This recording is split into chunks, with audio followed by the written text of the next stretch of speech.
Hey, hello, what's up? This is Aidan Jones, and you are listening to Sitting Under a Tree for Tuesday, the fucking 26th of May, 2020. Oh, I don't have a pen behind my ear. Oh, I've started the podcast with half a cup of tea. Is that good? Well, now I feel like I've started a podcast on a very fucking negative note. I'm in the shed. It's not a garage, really, it's a shed. My housemate's on a call for work, and I know I start yelling really at the drop of a hat, to be honest. So I've self-exiled myself into into the shed. I'm fucking sitting in the shed today, and this is Blake's fucking ciggy den, and it smells as such. Oh, it's not that bad actually. I have had to close the big fucking door though, because like I don't want my loud ass voice going out and ruining that fucking Zoom call. So, I'm just figuring out the video here. Yeah, all right. Look, how's the week been? I don't even know where to start. Me and this lady I've been seeing almost broke up with each other, and I thought we had on Thursday. I guess I'll just fucking get straight into it. I don't know why I was trying to... Here's something I noticed. With the conversations that we have, me and her both will fucking... We'll both, like, dance around when we know there's a conversation that we need to have. We'll both dance around and fucking just, like, do small talk for ages. Like, for ages, knowing that there's some shit that we need to talk about, but... We'll just, how was your day? How was this? How was that? Like last night we had this conversation that we'd been like scheduled in, that was like, this is the big chat. We had the big chat last night. God, how lame is that? And we fucking like went to do it and meet up in public, like just on a fucking bench or in a park or whatever. I was thinking we would just stand somewhere and chat for a bit. And I should probably start. But look, basically, I thought on Thursday that we were going to break up. I'm not going to go into the specifics of the thing because that's not what it's about. But we just wanted different things, and I was from Thursday. I guess it was like, she doesn't want to commit, and I do eventually want a committed thing. And we just, the kind of way that the conversation we had on Thursday ended was very much, in my mind, felt like, well, that is us calling it. And I felt like on Thursday that I had that she was making this decision to call it and be like, yeah, this is an irreconcilable difference in the things that we want, and neither of us is going to change the thing that we want, so we're just going to have to like, that's it, stop seeing each other, right? That's where my mind went. Evidently, after the conversation we had yesterday, she was just thinking, well, that's just a thing that isn't a problem right now because we're hanging out and it's fun, and like, she was basically thinking, yes, that difference is there, but that doesn't mean that we need to stop hanging out. But for me, my mind went to like, no, it is that we need to stop hanging out. But I also felt like it was her deciding. Somehow I managed to make myself believe that, and then I was walking around all weekend. Oh, this weekend was fucking...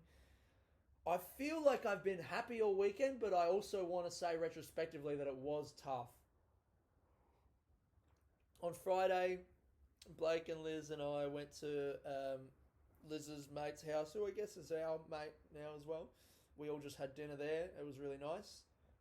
And then Saturday, those guys went off and did their own thing, and I was in the house by myself. I went for 3 walks on Saturday, a record number of walks. Find me someone who's been on more walks in a day. I went on a walk in the morning. Liz and I went for a walk in the rain. Went and got... Did we even get coffee? Oh, we just went... Oh no, we got pies. That's right. We got pies from Green Refractory. Man, I don't know how many people who listen to this know Brunswick at all, but there's a joint in Brunswick called Green Refractory on Sydney. Refractory. I think it's Refractory. I don't even know. Let's fucking find out. Green Refractory. Okay. But people in Melbourne say at instead of et. Like people say Isabella instead of Isabella, etc. So it's Green Refractory.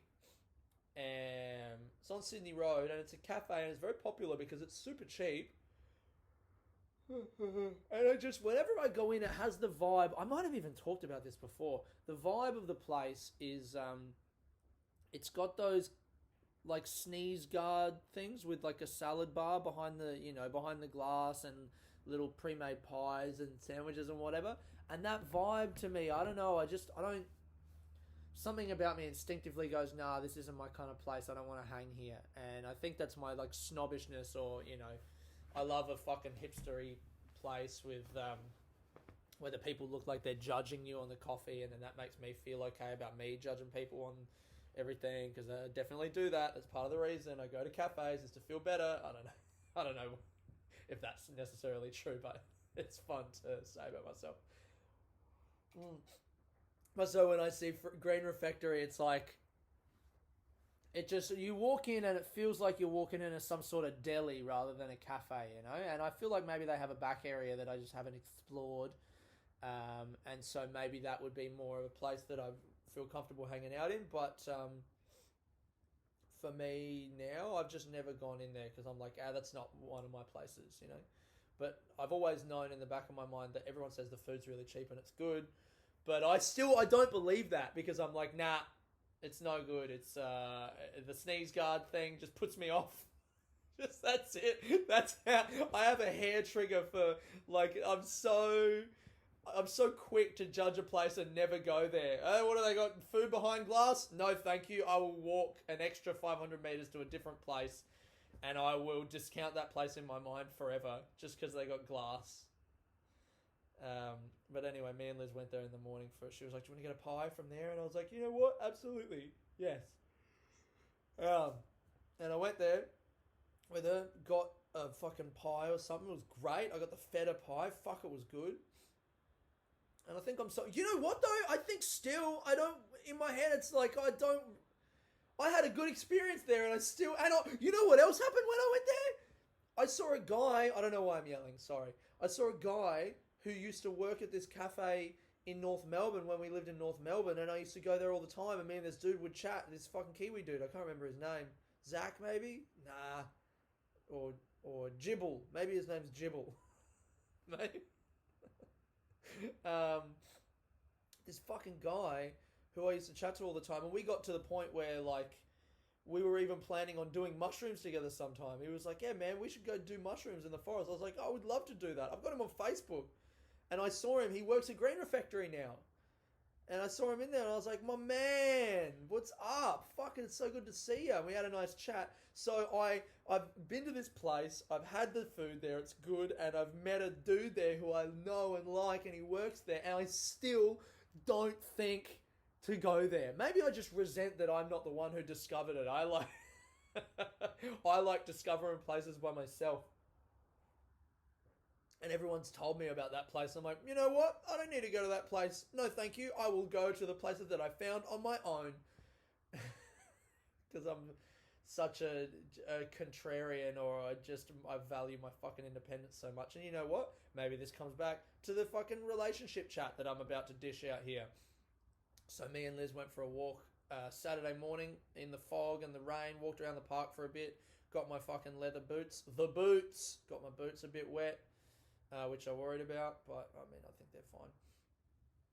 And then those guys did their own thing on Saturday. They kind of disappeared in the day, and I went for a walk by myself in the afternoon, and then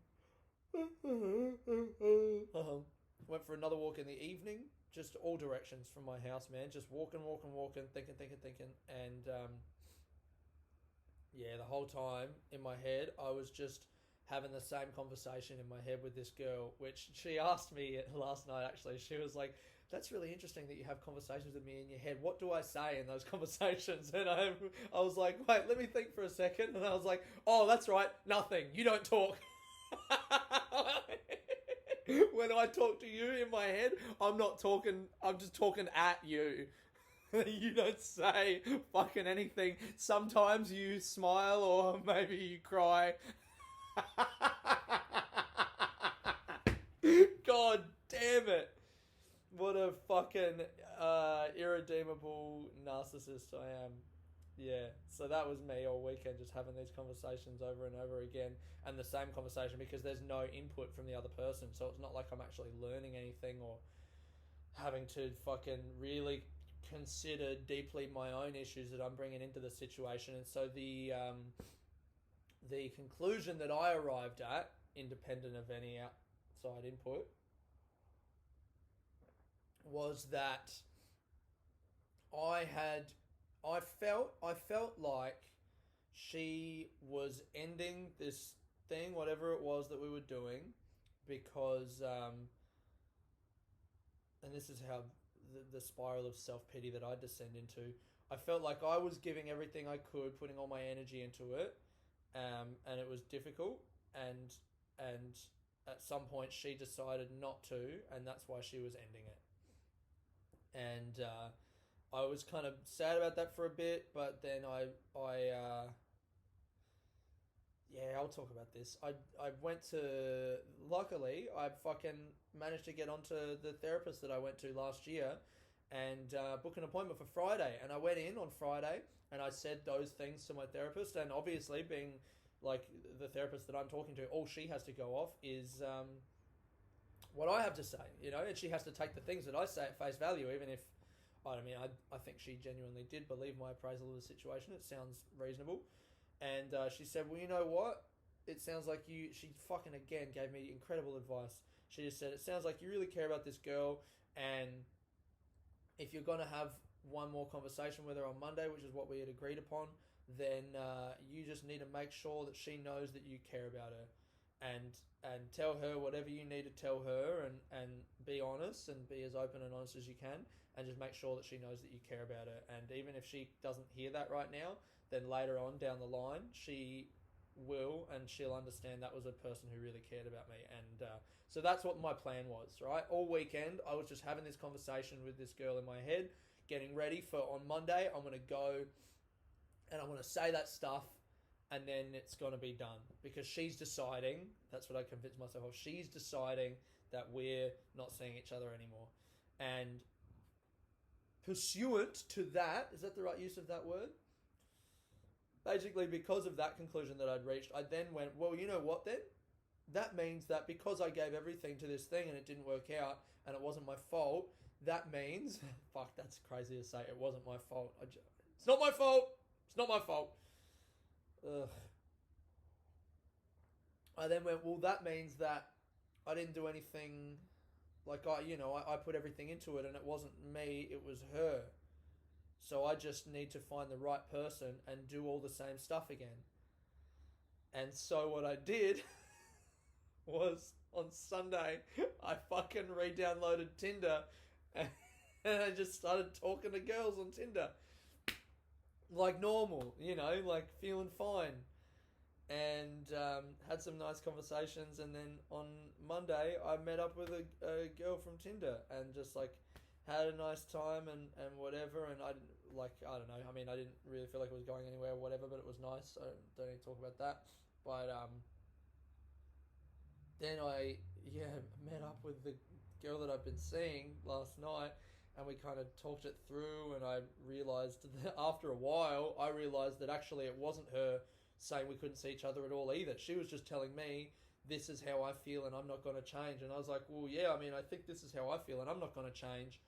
And then I was still like, so then why are we not seeing each other? And she was like, I don't know, I feel like you've decided that.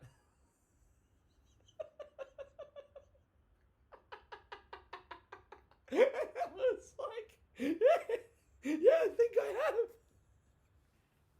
have.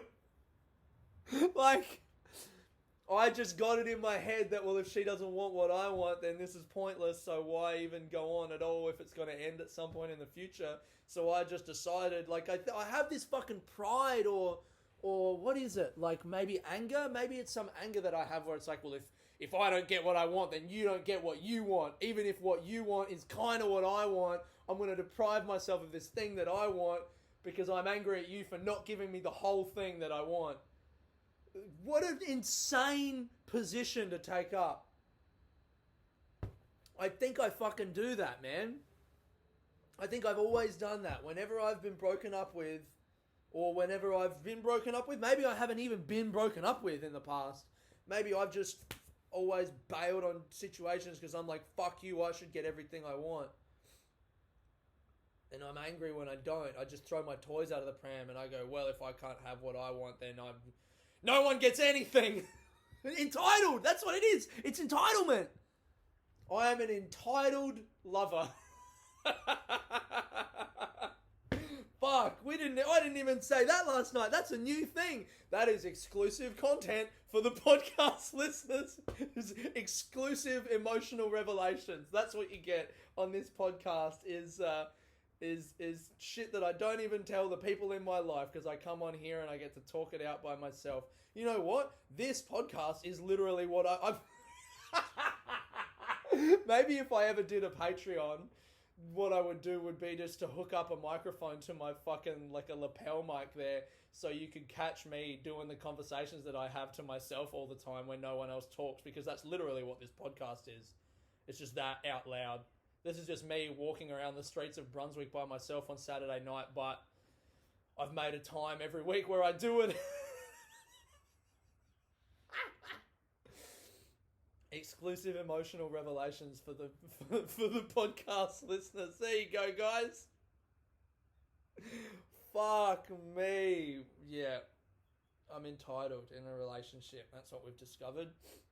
And I was upset because I wanted the thing to be exactly what I wanted, and she was like, well, I don't think I feel like it's going to be that. I feel like I want this and you want that thing, but that doesn't mean that we can't have what this is now for the moment.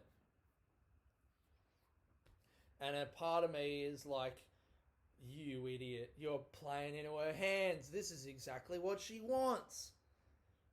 But and then it's like, well, who cares? Good. She wants a fun thing, and she's just saying that, yeah, I mean, it doesn't matter. And even maybe this isn't exactly what she wants because, like, she does want other stuff later down the line, but she's, like, not ready to have that stuff yet, and it doesn't matter, man. It doesn't matter. You know what? This is exactly why my last relationship in 2012 broke up, is because this girl moved from the other side of the world to Adelaide to be with me, and I couldn't see it. Like, I kind of got this idea in my head that, like, we're going to break up at some point in the future, so we might as well break up now. And that's why I sabotaged it, and that's why all this stuff is like, I remember thinking that at the time, or we're going to break up in the future, so we might as well just do it now. And I did it now. I just did it then, and I cut it off, and I ran away. And here's me doing it again. But 8 years later, the one thing I've learned is maybe do people the fucking... do people the... like, give some... like, dignify them with your honest feelings and thoughts about the thing. So I've told this girl, look, this is what I'm thinking. And she said, you realise that this... And I'm like, oh yeah, maybe if I was able to be honest 8 years ago, then whatever. Anyway, it was a really nice chat, is what it was. And we both just basically told each other, I care about you so much. I care about you so much. And, fuck. We walked around from like 6:30 till about 11:30 at night. 5 hours we were just walking around the streets because neither of us wanted to go home, and we knew we weren't going home with each other. That's not what the vibe of the night was. Although, I mean, after a while I was like, maybe we should just go home. And she was like, nah, that's not tonight, man. I was like, yeah, fucking, yeah, I know. Anyway, here, I was gonna, if anyone, look, I've had, now, 2 weeks in a row, people who listen to the podcast message me on social media and basically say, here's some thoughts that I have on your current situation. Tell me what you think. Or just, do you mind if can I tell you this stuff? And I'm like, if any of you guys listening right now who listen to the podcast have anything that you think I might be interested in hearing, don't think, because both times that person who's the different people who have messaged me have said, I don't know if it's my place or I don't know if whatever. Fuck your place. I don't care. I am taking all comers. Anyone who has any wisdom about relationships or anything that I've spoken about, please, I need all the help that I can get. Message me and tell me what you think. Because I've had another person message me about what I said on the podcast last week, and I've asked again. I'll read it out. If you tell me something that I think's interesting, I'll ask you first, and if you're cool, I'll fucking read it out here, because this has helped me, and I guess it might help the other people, because I feel like the people who are listening to this podcast, I don't know why you're listening. The only reason I can think of is that you might be gaining some sort of emotional insight into things in your own life through my fucking ramblings, all right? And so if you're listening to this and you're like, I reckon I got some advice for this fucking idiot, well, send me the advice, because it will probably help me, and likely it'll help someone else who's listening to this as well. Because we're fucking 54 people plus me, so 55, and and you're listening to this shit, man, and I'm fucking saying it. So we've got shit for each other that we can probably help each other out with, all right? So fucking send me some shit on, like, private message me on Instagram or backyardb69@gmail.com. Send me some shit on my backyard bitch account. This is what Erin said to me about the open relationship stuff last week. She said, I think you're quite possibly going to get hurt, but I think you already know this, mainly because your definition and understanding of what a relationship is fundamentally different to hers. Be careful not to try and change what you deem to be acceptable or feel comfortable with. It will only be temporary if it doesn't fit with your truth. Just because you haven't experienced things like sexual freedom with anyone else before this doesn't mean you won't again. Maybe you haven't allowed yourself to in the past due to fear of opening up too much. Question. Maybe you haven't allowed yourself in the past due to fear of opening up too much. Not entirely sure why I'm dishing out like this, like I'm some kind of therapist, but you're welcome. Also happy that you're happy. Yeah, I mean, I think that's also good advice. Like, be careful not to try and change what you deem to be acceptable or feel comfortable with. It will only be temporary if it doesn't fit with your truth. And I guess that's it, is like to keep checking in with myself every step of the way and make sure the first priority in any negotiation between two people is, am I comfortable with this, isn't it, right?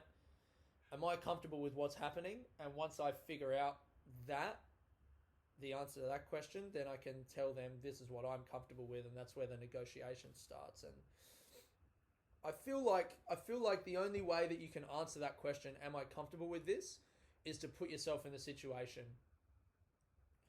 It's like, am I comfortable with, as an example, the person who I'm seeing, the idea of them seeing other people, and I don't need to know, just the idea that might be happening. And the only way that I can know if I'm comfortable with that is to say, this is what's going to happen, and I'm going to just see. And then it's just about me asking myself in the day-to-day, do I feel weird? Do I feel angsty? Do I feel like I have questions that I need to keep asking or hounding this person? Do I feel uncomfortable? Am I having these kind of images of that happening in my head that make me uncomfortable and detract from my fucking happiness day to day? And if the answer is no, then it's like, well, I guess maybe I'm comfortable with that. But the only way to know what you're comfortable with is to try it. I think that's where I'm at with this. And that was something that we talked about last night, where she said it doesn't feel good to feel like I'm an experiment. And I don't know. I mean, I hope I'm not treating this like it's an experiment, because I'm not. It's just a thing that's making me happy, and I want to keep doing it. And I'm willing to try as many things as possible to make sure that it keeps going. Isn't that a nice place to be in your life? Anyway, what else was I going to fucking talk about? Oh, the picture for this week. What was the picture that I was going to do for this fucking week? God, I am all over the place today, I reckon. I just... what was I going to do? Oh, you know what?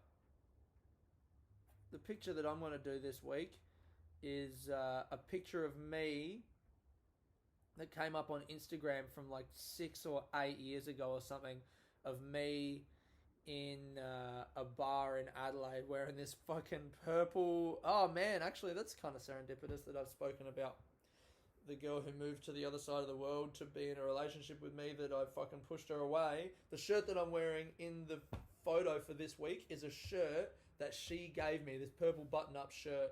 I remember we were in Bolivia together, and actually I probably haven't told this story. We were in Bolivia and we were meeting up for dinner one night, and was it Christmas? Yeah, she gave me this shirt for Christmas, and I remember she gave me this shirt and was like, I reckon you'd look really handsome in this shirt, because that was around a time in my life when I still wasn't really comfortable with like fashion or dressing well, and I was quite resentful of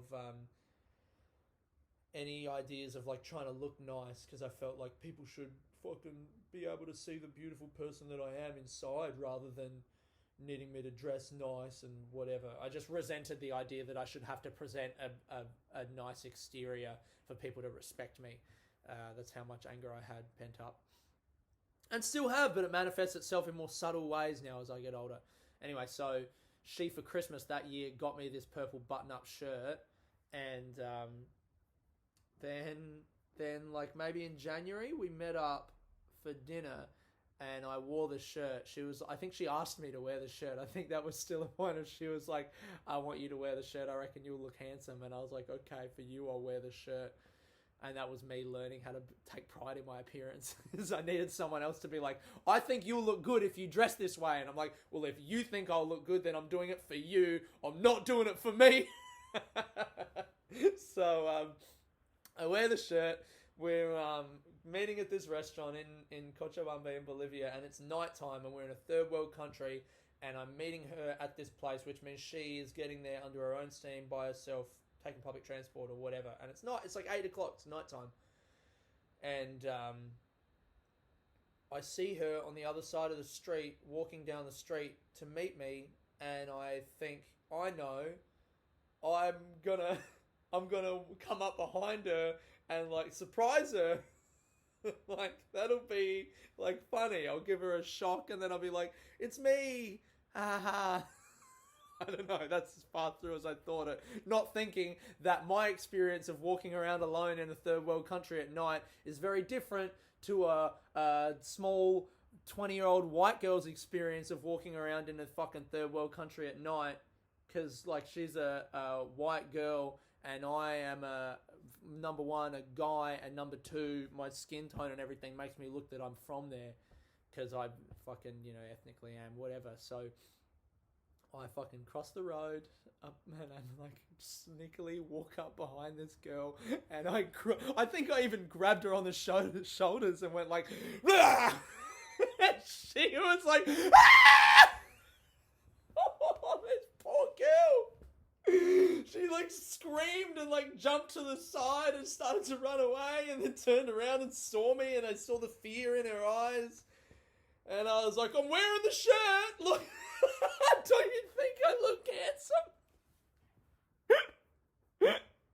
handsome? Oh my god. Fucking, how dumb am I, man, that I did that. And I was just like, I'm sorry. And she was like, that's okay. Like, kind of clutching at her chest. Like, I just need to, oh my god, Aidan, how could you do that? And I'm like, I'm sorry, I didn't think.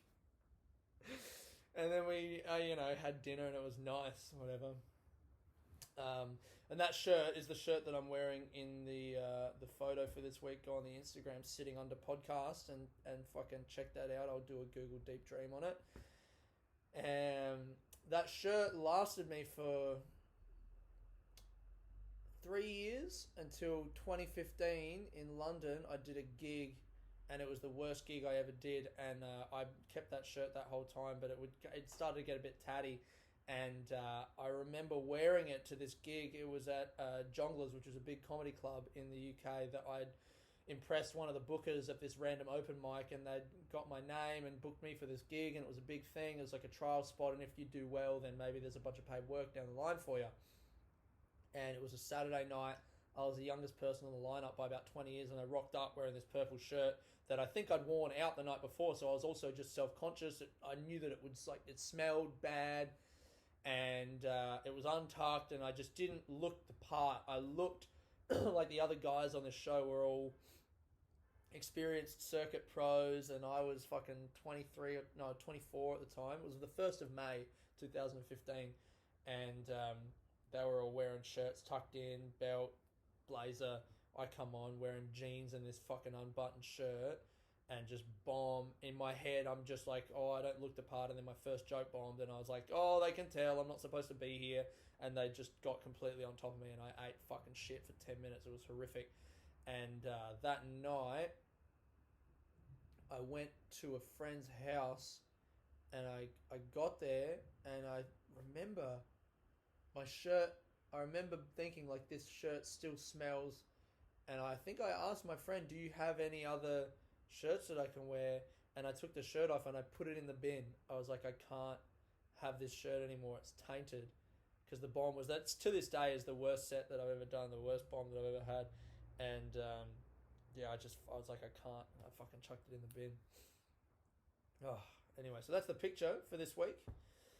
And finally, I wanted to say a fucking thanks to my mate Chris, who listens to the podcast as well, who messaged me in the week asking this whole people taking pictures thing that I enjoy. Chris sent me a song by Jack Johnson saying, "Is this the reason that you do this people taking pictures thing?" Jack Johnson has written a song called "People Taking Pictures," and I'd never heard the song before, and he sent it to me, and I listened to it, and you know what? It fucking sucks. God, Jack Johnson fell off. Remember that first album or whatever one it was, In Between Dreams, that they always play in cafes, Banana Pancakes and boo-doo, boo-doo, boo-doo, boo-doo, boo-doo, boom. There's no combination of words I can sit on the back of a postcard. No song that I can sing, but I can try for your heart. That is a beautiful album, man. And then after that, he just went up his own ass with Sentimentality, which, to be fair, is where I am at risk of going every single day of my fucking life. So maybe that's why I connected to that first album so well. But yeah, that song, People Taking Pictures, God, it's a fucking awful song. He sent it to me, and I listened to it, and I was like, this song sucks! And I think he said, yeah. I don't know. But anyway, I'd never heard that song before. I just like pictures of people taking pictures. So if anyone gets any more of those, send them my way, man. That's two things for you. Send me pictures of people taking pictures that you see out in the world, and send me any advice or shit that you got to say about this fucking relationship bullshit that I've been talking about for the last few weeks. The song that I got to play this week is not that Jack Johnson song. It's the same lady as last week, Lily Moore. This is a new song that I've heard. It's called Everybody's Falling in Love. It's not on Spotify, but it's on YouTube.